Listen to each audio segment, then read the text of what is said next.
এটি আমাদের ছাদ বাগানের চিত্র।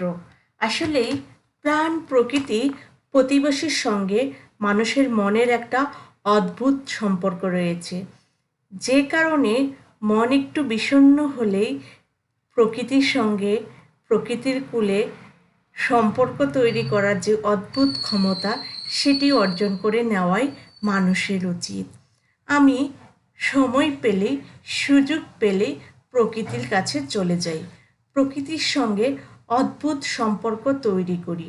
আপনারা দেখবেন এখানে এই ছোট্ট একটি ছাদে কতগুলো ফুল গাছ, এর সঙ্গে কিছু সবজিও রয়েছে। আসলে মনের ব্যাপারটা খুবই গুরুত্বপূর্ণ। আমরা কজন আসলে মন নিয়ে ভাবি। দেখুন, মন নিয়ে না ভাবলে কিন্তু হবে না। মনের কিন্তু অসুখ হয়, জানেন কি আপনারা?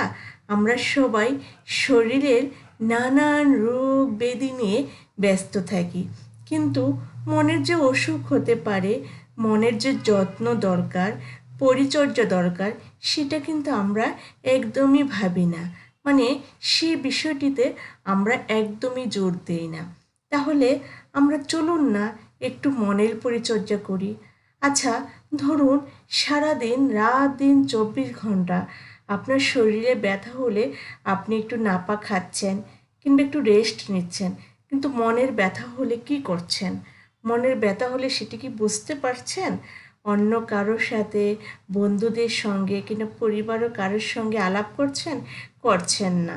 যদি কি অদ্ভুত অদ্ভুত মনের ব্যথা, আঘাত, যেগুলো শুনলে হয়তো অনেকে আপনাকে মনে করবে, আরে পাগল নাকি, এই যে পাগল হয়ে গেছো নাকি, এই কথাটার ভয় পাচ্ছেন, তাই তো?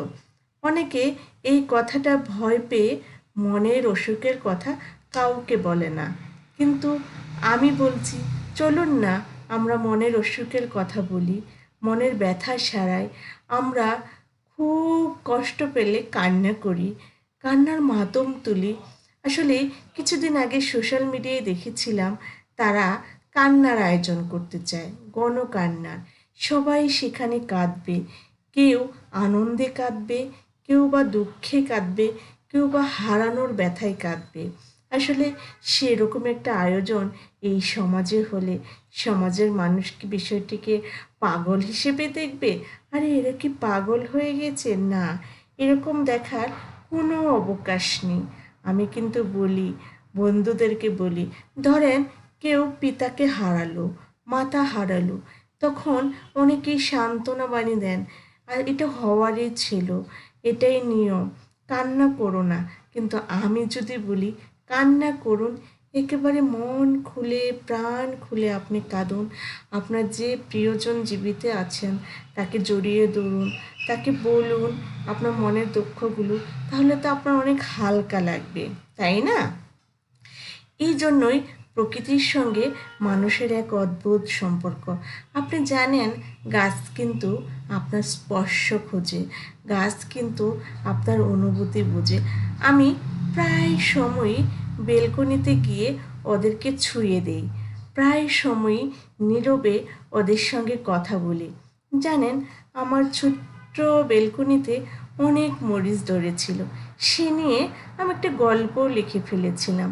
ছোট্ট একটা বেলকনি, যেখানে একেবারেই রোদ পড়ে না, একটা বালতিতে তারা কি পাখা মেলে একেবারে কতগুলো মরিচ দিয়েছে। তারা বেঁচে থাকতে চায়, বেঁচে থাকার স্বাদ তো আসলে সবাই নিতে চায়। আমরা মন চাইলে গাছগুলো কেটে ফেলছি, আমরা মন চাইলে ফুল ছিঁড়ে ফেলছি, কিন্তু একবারও কি ভাবছি ওদের আঘাত লাগে, ওরা কষ্ট পায়? হ্যাঁ, ফুল ঝরে যাবে, এটাই নিয়ম, ঝাঁক না ঝরে, ঝরে যাক, সেই পাপড়ি কুড়িয়ে আপনি রেখে দিন আপনার ডায়েরির পাতায় কিংবা সংরক্ষণ করুন কোনো খাতায়, আপনার তো শান্তি লাগবে। এই যে সামনে বর্ষা আসছে, আসুন না সবাই মিলে মনের যত্নের সঙ্গে সঙ্গে পরিবেশের যত্ন নিই, প্রকৃতির যত্ন নিই। আমাদের দেখুন, এই যে সবেমাত্র ফাল্গুনই আসেনি, তারপরে কি গরম শুরু হয়ে গেছে, একেবারে অস্থির আবহাওয়া। কেন জানেন? আমরা প্রকৃতির সঙ্গে নির্মমতা করছি, প্রকৃতির প্রতি অবিচার করছি, যে কারণে তারা কিন্তু আমাদের প্রতি নাখোশ। আমাদের প্রতি নানান কারণেই প্রকৃতি বিরূপ মনোভাব পোষণ করে, কারণ প্রকৃতিকে ধ্বংস তো মানুষই করছে।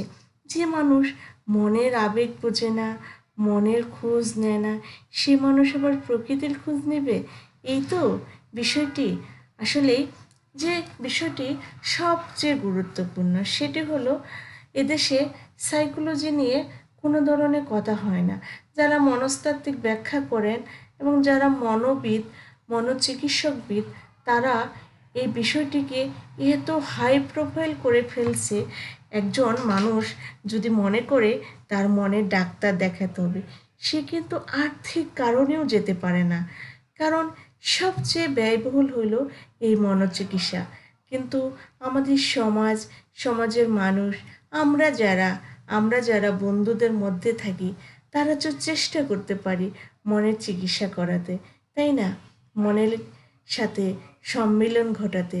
আপনি বলবেন আপনার মনের কথা, যেখানে আপনার অনিরাপত্তার কিছু নেই, যেখানে আপনার মনে করার কোনো অবকাশ নেই যে কথা বলে আমি ভুল করছি কিনা, কারণ মানুষই তো মানুষের প্রতি আস্থা রাখবে।